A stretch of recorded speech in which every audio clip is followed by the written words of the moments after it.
tarde. Boa tarde. Prazer recebê-lo aqui mais uma vez, doutor Eliardo, pela sua atenção. Doutor Eliardo Cabral, o senhor, na última vez que esteve aqui, disse que iria se afastar um pouco. Teria se voltar, o senhor, doutor Ubiraci, se voltar um pouco mais para produzir peças, para se voltar mais para o caso no sentido mais intelectual, vamos assim falar, e se eximir desse contato.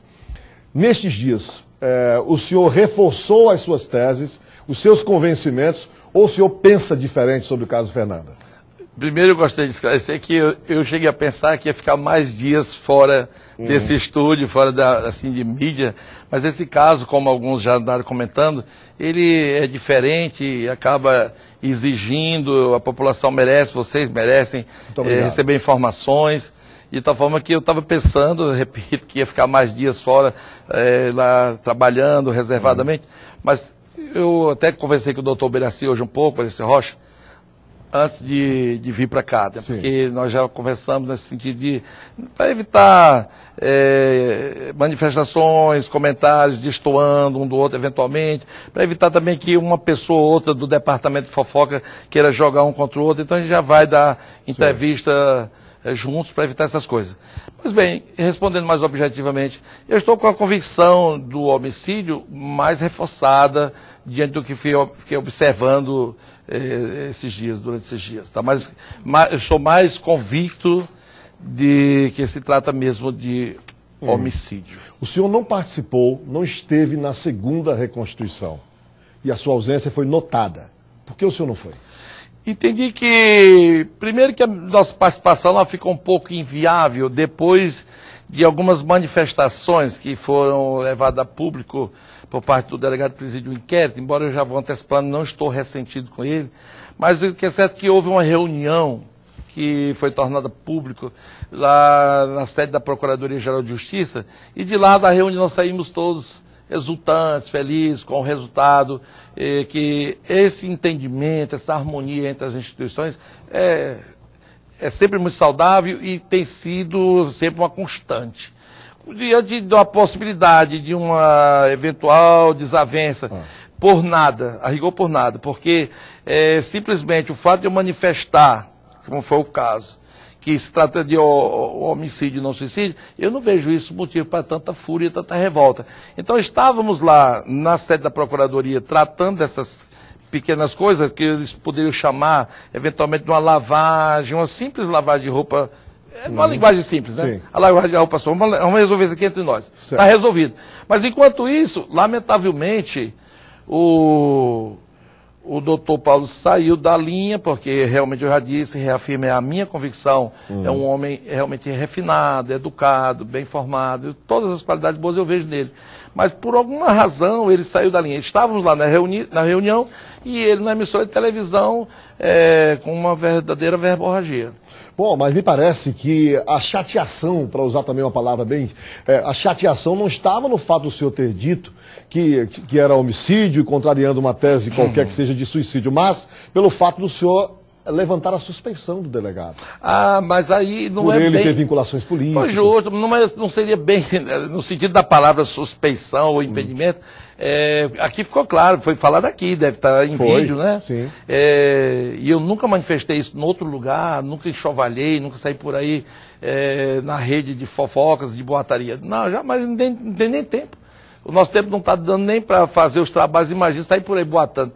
Pois bem, mas aí foi sugerido aqui, e se eu tivesse recebido uma sugestão invertendo os papéis, fosse eu na posição dele, eu teria, com uma certa humildade, assim como fez Davi uma certa vez que foi exortado pelo profeta Natan, teria reconhecido que o melhor seria.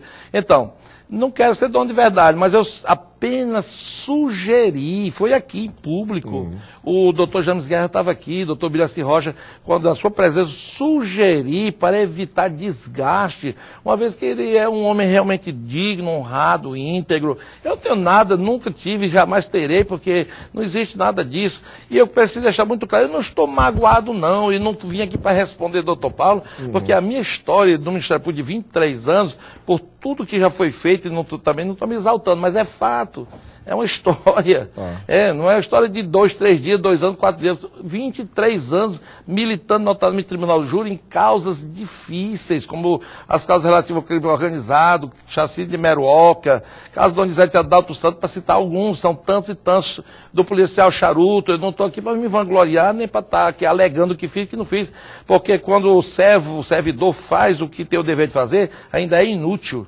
Pois bem, eu não vim também para me vangloriar de trabalhos e folha de serviço prestado, mas também não vim para responder doutor Paulo, no sentido de alimentar conflitos. Nós não temos conflitos. Houve um mal entendido? Parece que houve, porque, concluindo a sua pergunta e resposta, foi apenas sugerido, sem tocar na honra dele, na dignidade. Está muito claro isso, eu vim aqui só para reforçar esse ponto. Eu nunca toquei na honra do doutor Paulo, nunca o chamei de fofoqueiro, de mentiroso, de irresponsável, jamais faria isso. E da mesma forma eu gostaria de merecer o mesmo tratamento, porque eu posso me equivocar nas minhas posições, no aspecto técnico, processual, é evidente que eu posso me equivocar, mas isso não dá o direito a ninguém de me chamar de fofoqueiro, de irresponsável, de moleque, coisa do tipo. Até parece que pelo exagero em si já está respondido, a sociedade já dá a resposta. Bom, eu pergunto ao senhor, diante dessa situação, desse entrave que passa a existir, o senhor terá dificuldades de contato, por exemplo, com o delegado Paulo, de acompanhar esse caso? De maneira nenhuma, eu não sou rancoroso, eu não sou iracundo, eu jamais, se for o caso de liberar perdão, libere agora de público, doutor Paulo, o senhor merece o meu apreço, eu tenho o meu perdão, não vou ficar ressentido.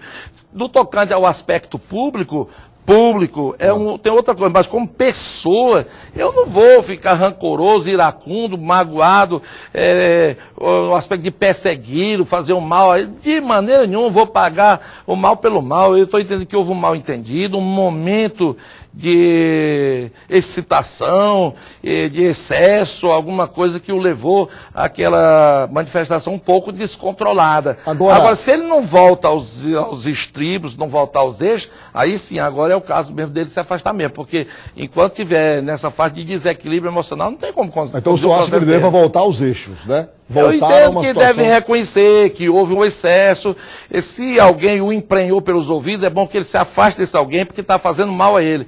E que se equilibre, volte as emoções, coloque as emoções nos eixos, porque dessa forma não pode tratar de uma causa tão complexa. Agora, indo aos fatos, o delegado Paulo disse que o senhor e o doutor Birassi nunca tinham lido uma página dos autos. Que tudo que o senhor falava, o doutor Birassi falaram até aqui, era em função das convicções pessoais que os senhores tinham, mas não baseado nos autos, que os senhores não chegou a dizer que, olha, os promotores conhecem os autos, igual a população de Morro Cabeça no Tempo conhece. Pois é, por aí você vê a que ponto chega o nível de desequilíbrio. Se você pegar a entrevista do doutor James, agora, aqui, o que foi que ele falou? Ele me respondeu por mim. Ele falou, tudo que os promotores sabem é pelo que nós produzimos, eles viram lá. Disse. Mas disse também o delegado James de que citou quem contribui até aqui agora para a elucidação do caso e não inclui o Ministério Público. Quanto a isso, a nossa contribuição é muito pequena mesmo. Agora o que ocorre é o seguinte, é pequena sem se intimidar e sem se curvar quem quer que seja. Está compreendendo? Então é assim, agora veja onde é que bate aí, quando a pessoa se descontrola, que não viu nem a capa. E o doutor disse aqui desmentindo, falou assim, o que ele sabe, formaram convicção baseada nos autos do inquérito. Então, doutor, onde é que tem a verdade nessa história? Quem é dos dois aí que está dizendo a verdade? O que diz que não leu nenhuma capa ou é o senhor que está dizendo que nós formamos convicção baseada nos autos? Como você pode basear a convicção nos autos sem ler os autos?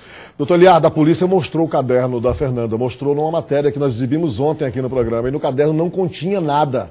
O caderno é aquele ao qual o senhor se referiu? Eu não vi o caderno, estive conversando ontem com familiares e que eles estavam se queixando, isso aí é uma questão de ser examinado, porque eles estavam se ressentindo das últimas folhas que não estavam constando do caderno. Mas isso aí vai depender de perícia, eventualmente, não sei onde é que fica. Porque, segundo consta, as anotações do tocante aos paquerinhas estavam nas últimas páginas, e as últimas páginas não estão no caderno.